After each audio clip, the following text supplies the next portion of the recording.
Baik, selamat pagi, siang, sore, dan malam teman-teman dan juga Pak Januar. Di sini bertemu lagi dengan kami kelompok 5 yang akan mempresentasikan tentang materi selanjutnya yaitu mengenai pasar modal Indonesia. Sebelumnya, izinkan kami untuk memperkenalkan diri terlebih dahulu. Jumpa diri saya, perkenalkan nama saya Zulzigan Nurul Umar dengan 35 akhir 249. Perkenalkan, saya Raisa Kunatul Nabila dengan NIM akhir 272. Perkenalkan, saya Fatih Arinsari dengan NIM akhir 280.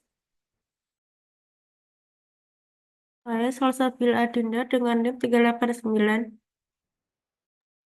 Perkenalkan, saya Sabrina Vini Hoeronikma dengan NIM akhir 398. Kenalkan, saya Azalia Naswa Claresta dengan 3 NIM akhir 410.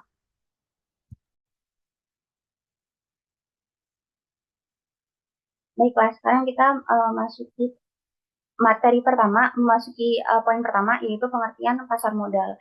Di sini, pasar modal adalah tempat bertemunya pihak yang membutuhkan dana atau emiten dengan pihak yang memiliki dana untuk diinvestasikan atau investor melalui transaksi jual beli instrumen keuangan jangka panjang seperti saham, obligasi, reksadana, dan juga instrumen derivatif lainnya. Next.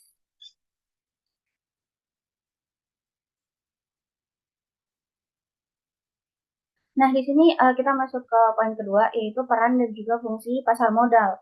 Yang di sini ada 3 poin, kita bahas yang pertama dulu, yaitu sumber pendanaan bagi perusahaan. Yang mana pasar modal ini menyediakan alternatif pembiayaan jangka panjang bagi perusahaan dan juga pemerintah melalui penerbitan saham, obligasi, ataupun instrumen keuangan lainnya. Perusahaan yang membutuhkan modal untuk ekspansi atau pengembangan produk atau rekonstruksi keuangan dapat menerbitkan efek di pasar modal tersebut. Lalu yang kedua ada sarana investasi bagi masyarakat. Pasar modal memberikan kesempatan bagi masyarakat untuk menginvestasikan dana yang dimiliki dalam berbagai instrumen seperti saham dan juga obligasi. Melalui pasar modal ini, masyarakat dapat meningkatkan nilai kekayaan melalui capital gain ataupun dividen. Oke, yang terakhir ada mendorong pertumbuhan ekonomi. Dana yang dihimpun melalui pasar modal memungkinkan perusahaan untuk meningkatkan ekspansi bisnis dan juga kapasitas produksinya, sehingga mendukung produktivitas dan juga efisiensi ekonomi. Hal inilah yang akhirnya berkontribusi pada pertumbuhan ekonomi. Oke, materi selanjutnya akan dilanjutkan oleh rekan saya. Selanjutnya ada initial public offering atau IPO, yang dimana itu adalah proses ketika suatu perusahaan pertama kali menawarkan sahamnya kepada publik melalui bursa efek. IPO ini menjadi penanda di mana sebuah perusahaan swasta atau private menjadi perusahaan publik atau TBK. Oleh karena itu, IPO ini juga sering disebut dengan go public. Tujuan utamanya adalah untuk mendapatkan pendanaan yang diperlukan untuk ekspansi, pengembangan, dan pengurangan utang. Dengan mengakses pasar modal, perusahaan dapat mengumpulkan modal yang signifikan dari investor publik, sehingga dapat digunakan untuk berbagai keperluan operasional dan investasi. Selanjutnya akan dijelaskan oleh rekan saya. Untuk yang selanjutnya, yaitu faktor yang mempengaruhi kesuksesan IPO. Di sini ada 4 faktor. Yang pertama adalah informasi yang menarik tentang perusahaan. Jadi, investor ini cenderung lebih tertarik berinvestasi kepada perusahaan yang memiliki pertumbuhan kinerja keuangan yang baik dan juga rekam jejak yang kuat di industrinya. Nah, dengan melihat tingkat pertumbuhan di masa lalu. Itu tadi, investor dapat lebih mudah memprediksi pertumbuhan perusahaan di masa yang akan datang, sehingga risiko investasi dapat diminimalkan. Untuk yang kedua, ada kinerja keuangan. Jadi, kondisi keuangan perusahaan ini termasuk dari rasio likuiditas dan juga profitabilitas juga menjadi pertimbangan utama bagi investor. Nah, perusahaan dengan kinerja keuangan yang baik akan lebih mungkin untuk menarik minat investor di saat IPO. Kemudian yang ketiga ada strategi pemasaran yang efektif. Jadi dalam upaya memasarkan saham, underwriter akan membantu perusahaan dengan melakukan beberapa pendekatan seperti pre-marketing dan juga public expose. Pre-marketing ini dilakukan untuk melihat sejauh mana minat investor terhadap saham perusahaan sebelum penawaran umum yang sesungguhnya.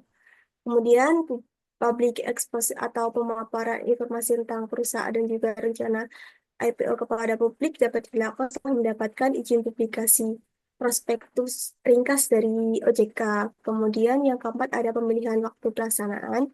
Tidak dapat dipungkiri bahwa kondisi ekonomi global dan juga domestik ini seringkali turut mempengaruhi kondisi pasar saham di Bursa Efek Indonesia.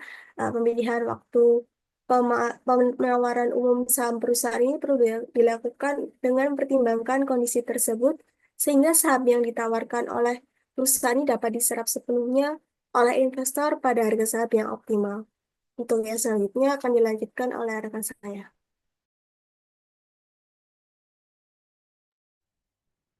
Selanjutnya yaitu perkembangan pasar modal di Indonesia. Perkembangan pasar modal di Indonesia telah melalui perjalanan panjang sejak masa kolonial hingga saat ini.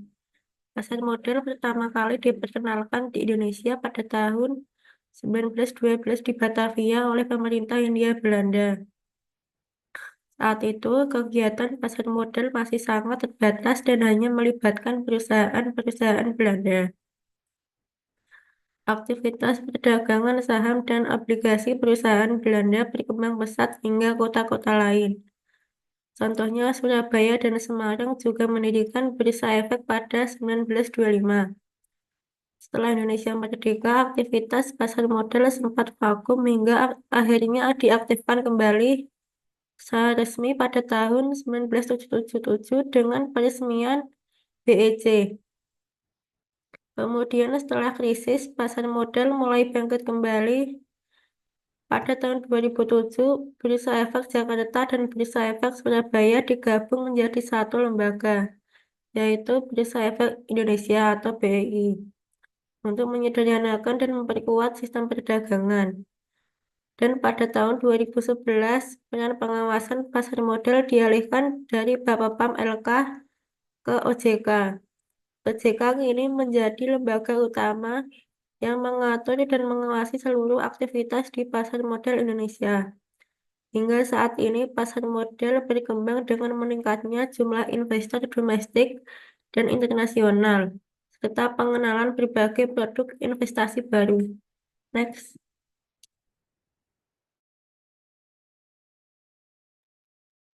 Oke, selanjutnya yaitu tentang lembaga pengawas pasar modal di Indonesia. Yang pertama yaitu ada Otoritas Jasa Keuangan atau OJK. Nah, OJK ini adalah lembaga yang bertanggung jawab untuk mengatur dan mengawasi seluruh kegiatan di sektor jasa keuangan, termasuk pasar modal. Nah, OJK ini menyusun regulasi terkait IPO, termasuk ketentuan pendaftaran, prospektus, dan kewajiban pelaporan emiten. Yang kedua yaitu ada Bursa Efek Indonesia atau BIE. Nah, BIE ini adalah lembaga yang menyelenggarakan perdagangan efek di Indonesia, di mana BIE menyediakan sistem dan sarana untuk perdagangan efek yang teratur, adil, dan efisien. Lalu yang ketiga yaitu ada Kustodian Sentral Efek Indonesia atau KSEI. KSEI adalah lembaga yang berperan sebagai penjaga keamanan dokumen efek seperti saham dan obligasi. Lalu yang terakhir ada Clearing Penjaminan Efek Indonesia atau KPEI, di mana KPEI ini tuh menjamin bahwa transaksi jual beli saham di pasar modal berjalan sesuai dengan peraturan dan hukum yang berlaku. Oke, selanjutnya akan dijelaskan.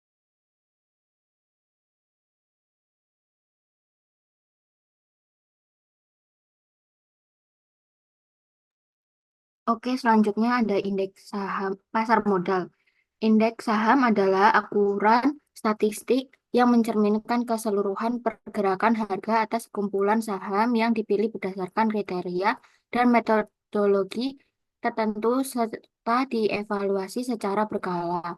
Indeks juga sebagai alat untuk mengukur sentimen pasar atau kepercayaan investor. Jenis-jenis indeks saham di Indonesia. Yang pertama, IHSG atau Indeks Harga Saham Gabungan.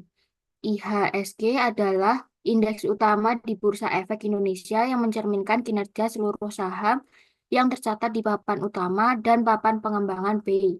Yang kedua, LQ45 adalah indeks yang terdiri dari 45 saham paling liquid dan memiliki kapitalisasi pasar besar serta fundamental keuangan yang baik, memberikan gambaran mengenai saham-saham keunggulan di pasar modal Indonesia.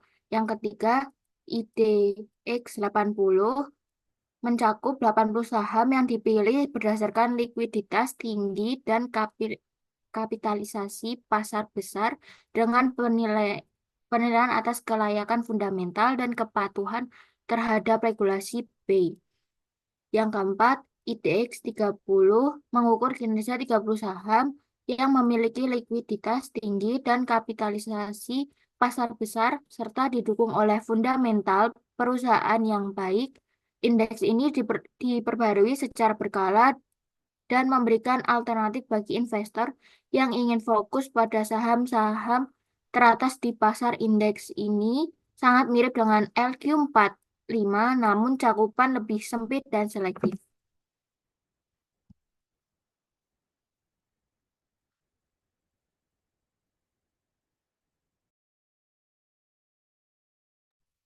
Baik, sekian presentasi kami mengenai materi kedua ini. Selamat bertemu di materi selanjutnya. Terima kasih.